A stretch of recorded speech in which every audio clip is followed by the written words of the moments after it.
Bonsoir à tous, bienvenue sur votre chaîne panafricaine TMTV.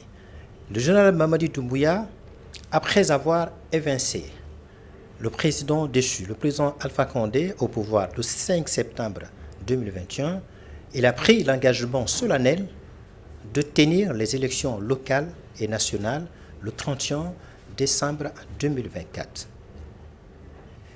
Cependant, il a renié cette parole d'honneur.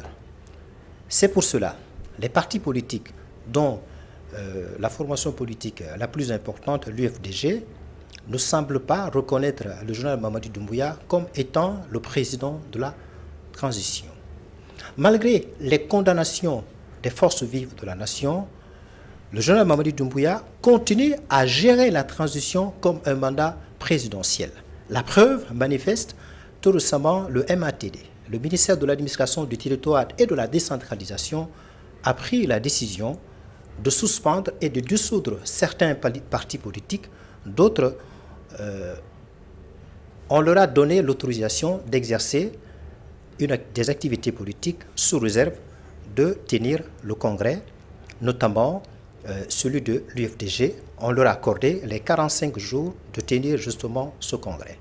Alors la question à laquelle tout le monde se pose, les Guinéens, les forces vives de la nation, les activistes, est-ce que le général Mamadi Doumbouya va sortir ou mettre fin à cette transition malgré le décret qui vient d'être pris fixant la date de la tenue du référendum prévu au plus tard le 21 septembre 2025. Et pour en parler, nous avons donc décidé de recevoir un acteur politique très important de l'UFDG. Il s'agit de M. Ibrahima Sow. Il est le secrétaire chargé à l'éducation, à l'information et à la communication de la fédération de l'UFDG Sénégal. Bonsoir, monsieur. Bonsoir, monsieur Cissé. Merci de répondre à notre invitation. Le plaisir est partagé. Et comme je disais tout de suite, le général Mamadi Doumbouya n'a pas tenu des élections locales, nationales, comme cela a été initialement promis par lui-même le 31 décembre 2024. Alors, cependant, est-ce que vous le reconnaissez comme le président de la transition? Alors, d'entrée de jeu, je pense que nous avons été clairs.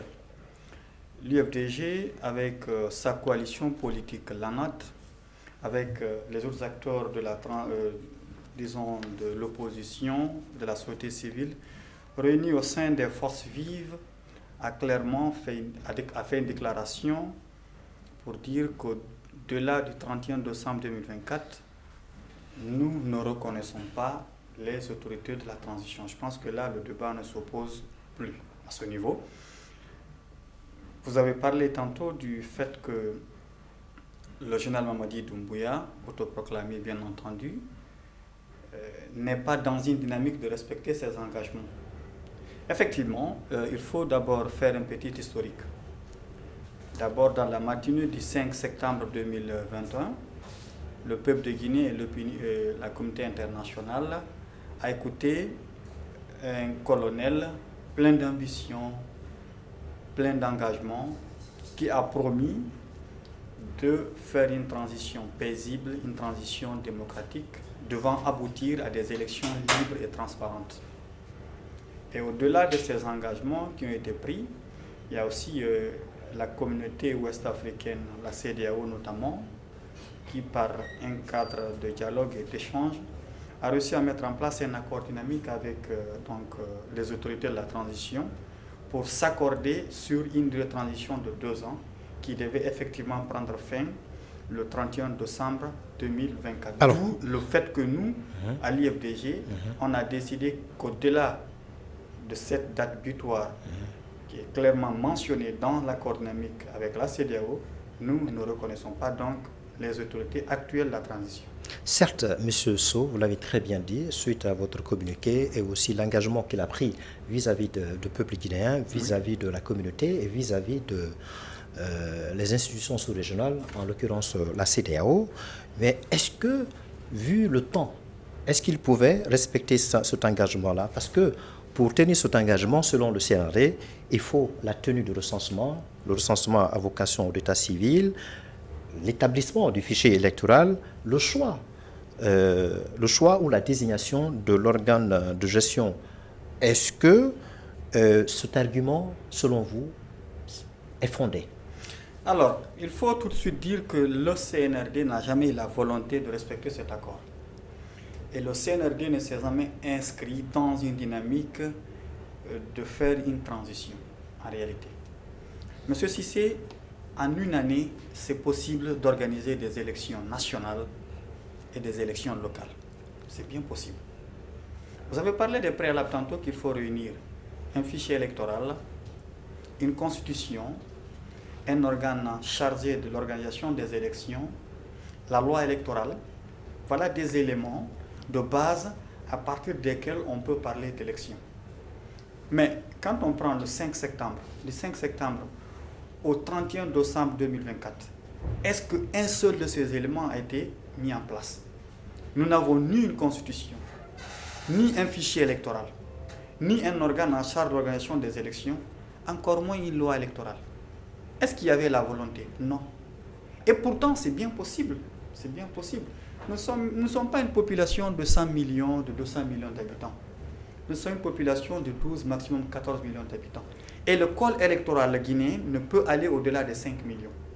D'ailleurs, nous avons ce qu'on appelle en matière électorale l'existant. L'existant, nous avons un fichier électoral qui a fait l'objet d'un audit en 2020, qui aujourd'hui, on peut juste, disons, l'examiner à nouveau, exfiltrer de ce fichier les gens qui sont décédés et incorporer les gens qui sont en âge de voter, ceux qui ont eu 18 ans depuis 2020. Ce n'est pas donc un problème, j'en arrive, ce n'est pas donc un problème en soi. C'est qu'il n'y avait pas donc une volonté. Depuis le début, l'objectif c'était quoi? C'était de faire croire aux gens qu'on est là pour bien faire les choses, mais en réalité, ils ne sont pas là pour organiser les élections, mais pour confisquer le pouvoir du peuple. Alors, contrairement à ce que vous dites là, on a entendu votre ex-camarade, le porte-parole du gouvernement, M. Gawal, en disant à ce fait la tenue des élections présidentielles, il dit l'élection va quand même se tenir. Mais puisqu'il y a plusieurs élections à tenir, l'élection locale, présidentielle, législative, communale, donc toutes ces élections ne peuvent pas se tenir. Donc il y a un scrutin important qui va se tenir, en l'occurrence le référendum. Est-ce que quand même c'est une assurance, un espoir? Pas du tout. En fait, le CNRD, le gouvernement ne donne aucune garantie, n'inspire non plus confiance auprès du peuple guinéen. Vous savez, M. Cissé, on aurait pu comprendre qu'au soir du 31 décembre 2024, qu'il n'y ait pas eu la présidentielle, qu'il n'y ait pas eu les législatives, mais qu'il y ait au moins eu le local, qu'on ait moins réussi à mettre en place une constitution, un fichier électoral, un organe chargé de l'organisation des élections. On aurait au moins dit, oui, il y a quelque chose qui a été fait dans le sens de retour à l'ordre constitutionnel. Mais 5 septembre 2021, 5 septembre 2024, ça fait 3 ans. Et aujourd'hui, nous sommes à la 4e année. D'accord? 4e année, cela veut dire nous parlons carrément d'un mandat présidentiel pour une démocratie comme les États-Unis, par exemple. Alors, quand le porte-parole vous dit oui, ils sont prêts, ils vont le faire, je rappelle que dans la communication du général, ce vœu de nouvel an, à l'occasion de l'année 2025, il a promis que toutes les élections vont être organisées en 2025. Quelque temps après, le porte-parole du gouvernement dit « cela n'est pas possible ». Et quelques jours après, c'est le Premier ministre. On se pose la question de savoir... Donc vous voulez dire qu'il y a une cacophonie entre ce que le porte-parole du gouvernement dit et son mentor? Ainsi que le Premier ministre. C'est une totale cacophonie. On se demande dans quelle direction nous allons aujourd'hui. Lorsque les acteurs clés censés nous conduire vers des élections libres et transparentes se contredisent devant le peuple, ils tiennent des discours en moins, disons, de 3 mois, 3 différents discours. Et aujourd'hui, on nous sort un décret pour dire, oui, septembre 2025, on va faire le référendum. nous sommes à combien de mois? Alors, on va y revenir. On va peut-être y revenir. D'accord. Mais c'est pour vous dire combien de fois que la volonté n'y est pas. Pour quelqu'un qui a la volonté d'organiser des élections, en Guinée, c'est possible en une année de tenir toutes ces élections. Alors, puisque vous le dites très bien, que vous dites que la volonté manifeste n'y est pas de la part de CNRD, en particulier le général Mamadou Doumbouya, est-ce que justement l'absence de cette volonté manifeste de mettre fin à la transition reflète dans la décision qui vient d'être prise tout récemment par l'administration du territoire et de la décentralisation de dissoudre et suspendre certains partis politiques, d'autres, dont le vôtre, l'UFDG, de mêler ses activités politiques sous réserve de tenir le congrès dans 45 jours à venir. Comment expliquez-vous ça? Est-ce qu'une décision, une manœuvre politique ou bien une décision dilatoire? C'est les deux à la fois. Manœuvre politique, des décisions dilatoires pour tromper l'opinion et surtout pour écarter des acteurs clés des élections à venir. Aujourd'hui, on ne se cache pas. Le CNRD ne se cache pas, les acteurs, le gouvernement, le CNT, des mouvements de propagande naissent de partout pour promouvoir la candidature illégitime et illégale du chef de la junte, en l'occurrence le général Mamadi Doumbouya. Et le moins qu'ils trouvent aujourd'hui pour, bien entendu, selon ce qu'ils pensent, au soir de l'élection présidentielle, déclarer le général comme étant le vainqueur des urnes, comme ils le prétendent, c'est aujourd'hui d'écarter les formations politiques majeures. Aujourd'hui, en Guinée, on ne peut pas parler de politique sans citer l'IFDG, le RPG et l'IFR. Ces trois formations politiques avec les coalitions donc, qui tournent autour de ces trois formations politiques détiennent ou regorgent près de 90% de l'électorat guinéen. Mais aujourd'hui, la dynamique du ministère de l'administration du territoire et de la décentralisation, c'est d'ouvrir le chemin au colonel, au général, j'allais dire. Il y a eu des décisions qui ont été prises. C'est vraiment triste parce que ce n'est pas des partis politiques qui ont été dissous. Ce n'est pas des partis politiques qui ont été suspendus. Ce n'est pas des partis politiques qui ont été mis en observation. C'est la démocratie qui a été dissoute. C'est la démocratie qui a été mise en observation. C'est la démocratie guinéenne qui a été suspendue. Justement, le MATD, c'est ça l'argument qu'elle a avancé, oui, en disant pour justement donner le souffle, l'oxygène à la démocratie et surtout le pacifier, assainir l'espace politique guinéen. Parce qu'on s'aperçoit, selon l'administration, il y a certains partis politiques oui, ne détenant pas le compte bancaire, d'autres n'ayant pas tenu le congrès il y a une dizaine d'années. Est-ce que vous trouvez que ces arguments sont très fondés? Alors, je vais vous aider. Aucun argument avancé par le ministère n'est fondé en soi. La meilleure façon d'évaluer les partis politiques, ce sont les élections nationales et locales. Il appartient au peuple d'évaluer le parti politique et non pas un ministère. Il y a des partis politiques guinéens. Certes, il y a plusieurs partis politiques qui n'ont pas le même poids électoral. Mais cela est dû à des élections. J'ai un parti politique, vous avez le vôtre, on compétit. Si j'ai la majorité, j'ai la présidence de la République.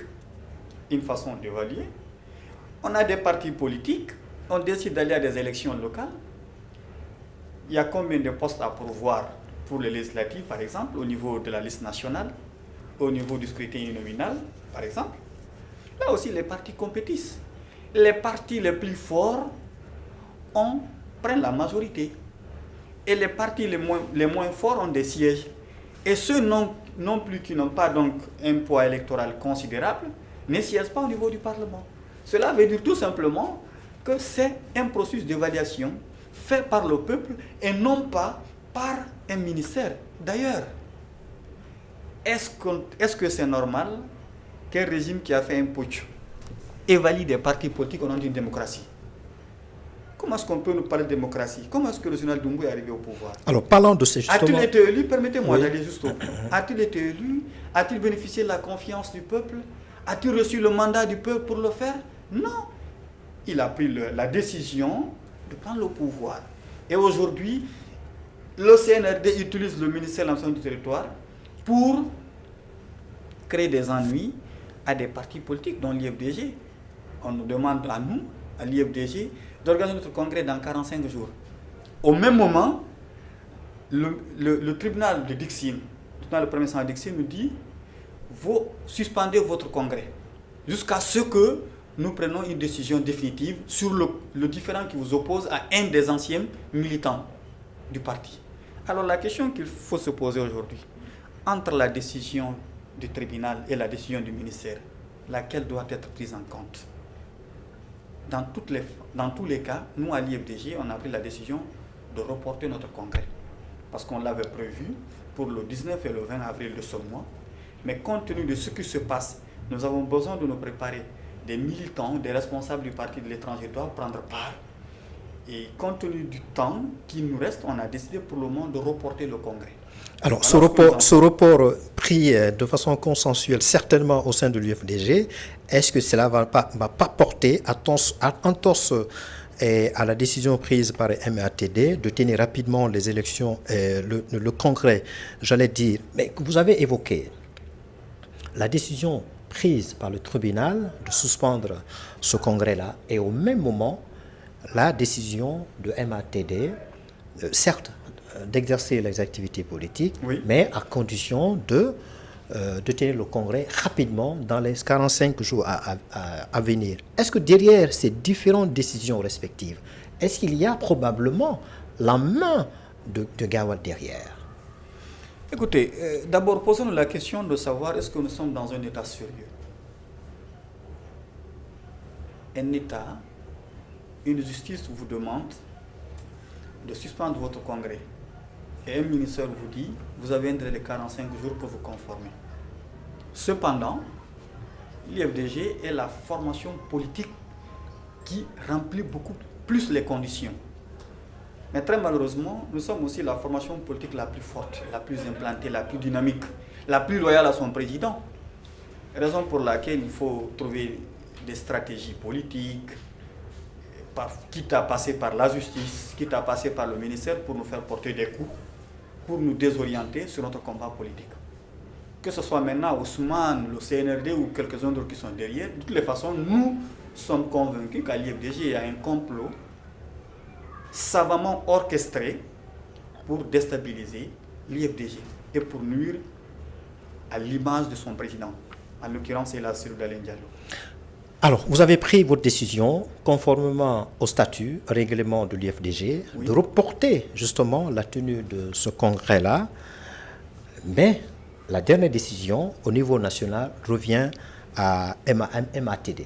Alors, si vous n'arrivez pas à tenir le congrès conformément au délai initialement qui vous a été imposé, les 45 jours, est-ce que vous ne risquerez pas d'être suspendu ou bien dissoute complètement? Et à partir de ce moment, que feriez-vous pour être rétabli dans vos droits? Écoutez, je crois que peut-être que vous n'avez pas suivi cette information. La direction nationale de l'IFDG a fait une déclaration disant qu'on ne se laissera pas intimider, encore moins désorienter sur notre dynamique. Nous avons des objectifs, nous travaillons pour mobiliser les Guinéens, pour vendre notre projet de société et pour gouverner très bientôt. Je précise que le report, c'est après même qu'il y ait cette rencontre au niveau du ministère, nous avons décidé de reporter.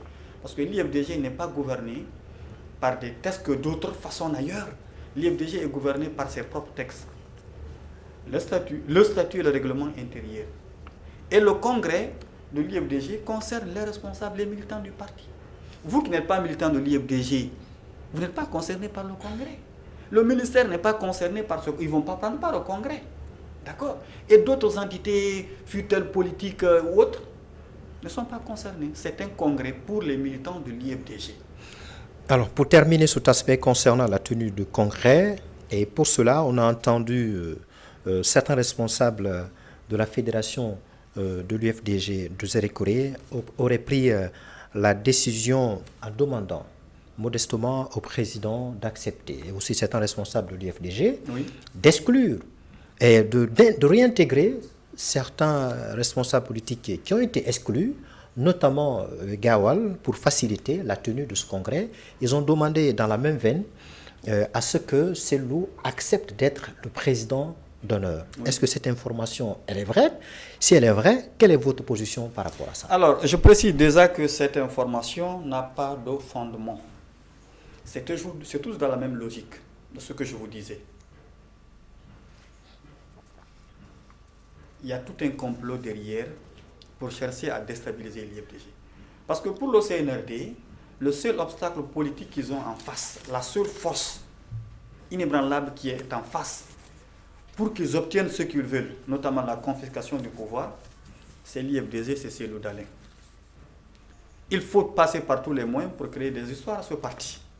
C'est dans cette logique donc que vous avez vu ce document attribué à des secrétaires fédéraux.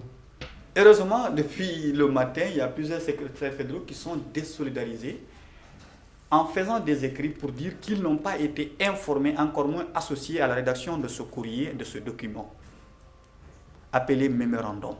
C'est le cas de la fédération du secrétaire fédéral de Lola, de Guéguédou, de Macenta, de Bela et de Senko.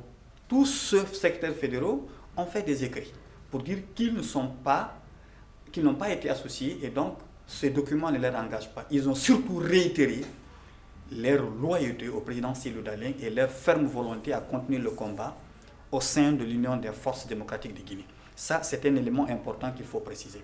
Alors, et si c'était le cas, ce qu'il faut comprendre, si c'était le cas, bien que nous ne sommes pas dans ce chemin, bien entendu, la fédération, l'IFDG est une formation politique qui a des instances à tous les niveaux. Il y a l'instance nationale qu'on appelle le bureau exécutif. Il y a les fédérations, les sections et les comités de base. Quand vous prenez une fédération, la fédération en elle-même, elle a des bureaux parallèles, ce qu'on appelle le bureau des jeunes de la fédération, le bureau des charges de la fédération, le bureau des femmes et le bureau central qui est l'organe principal d'une fédération. En cela, le secrétaire fédéral à lui seul ne peut pas de manière unilatérale engager une fédération. Une décision concertée. Sans avoir au préalable l'accord ou le mandat ne serait-ce que du bureau fédéral ou de la fédération.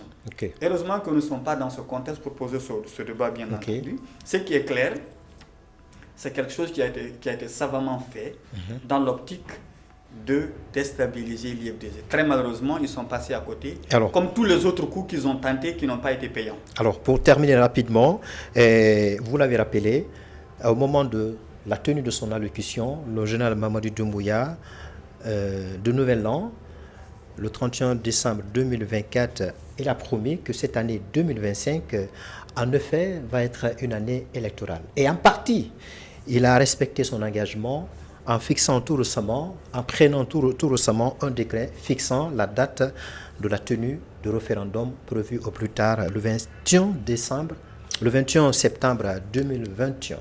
Est-ce que, en prenant une telle décision, est-ce que vous voyez en filigrane une décision manifeste de vouloir mettre la fin à la transition?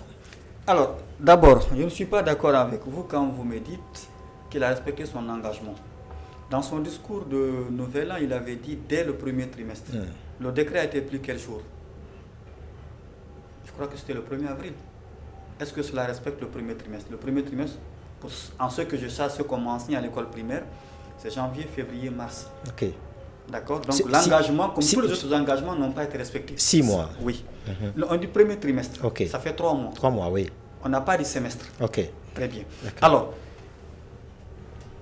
l'engagement n'a pas été respecté à ce niveau. Et le décret qui a été pris, là je ne vous parle pas en tant qu'acteur politique, je peux dire analyste politique si vous voulez, même si je n'ai pas ce titre bien entendu. C'est un décret qui a été pris au forceps, grâce aux dénonciations qui ont été faites sur Facebook en particulier. Parce que à partir du 25, il y avait des communications intenses des citoyens guinéens sur Facebook pour dire un autre engagement qui n'a pas été respecté par le général.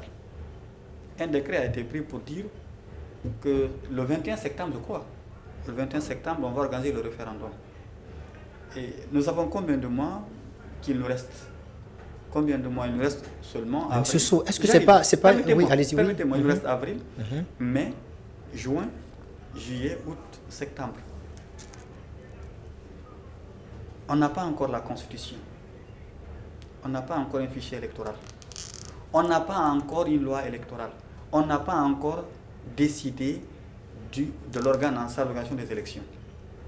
Et pour expliquer un peu plus la bonne foi, la mauvaise foi du CNRD, dès le début, on leur a dit l'ORAVEC ne peut pas marcher.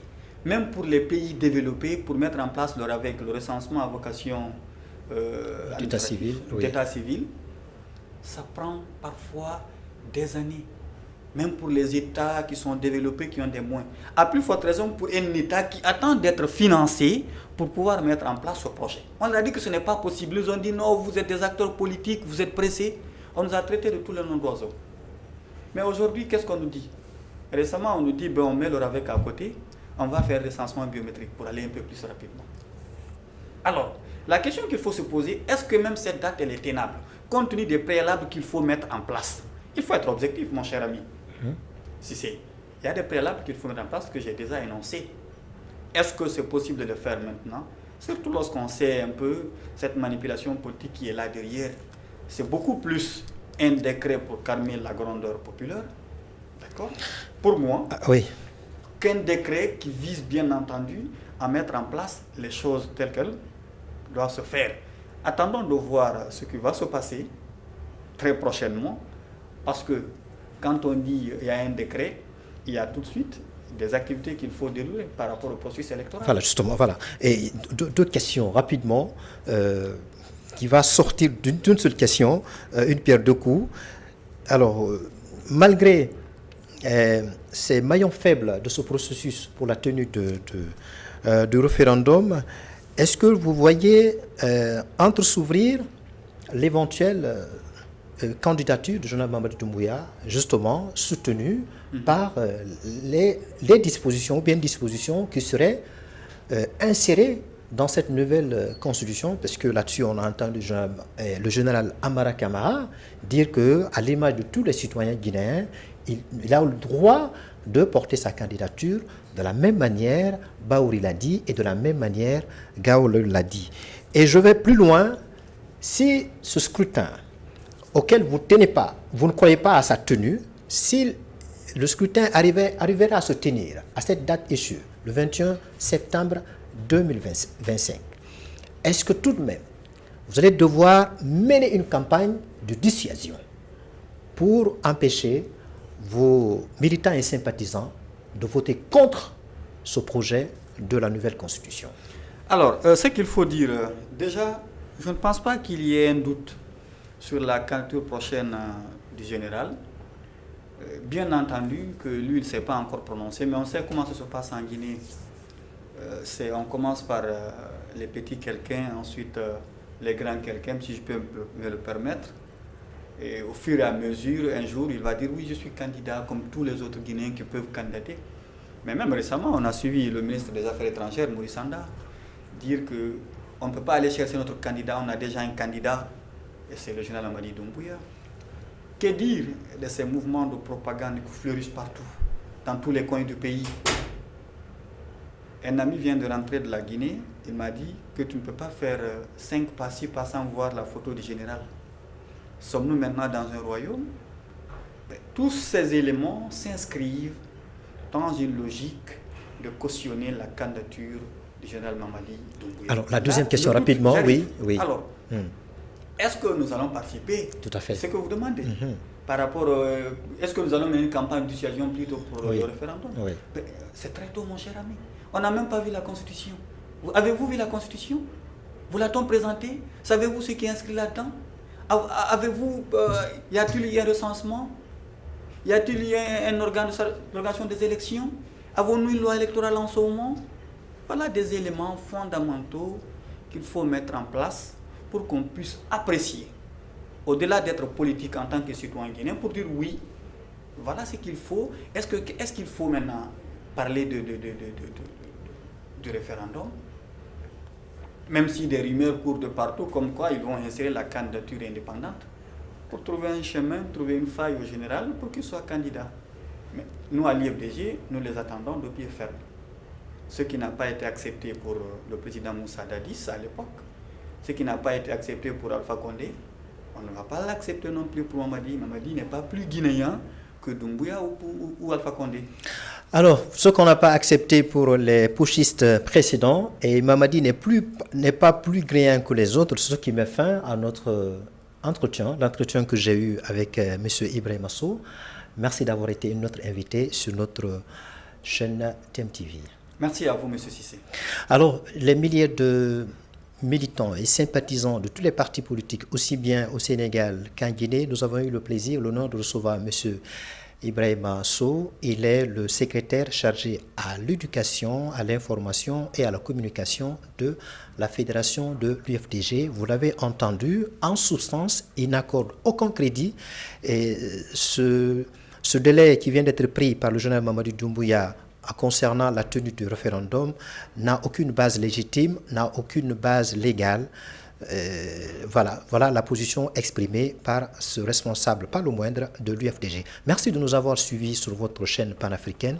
Si vous voulez suivre cet entretien, allez-y rapidement sur Tamashek TV et TMTV, Tamashek YouTube bien sûr, et TMTV Facebook. Merci de nous avoir suivis chez vous. Allez, sachez que le programme se poursuit.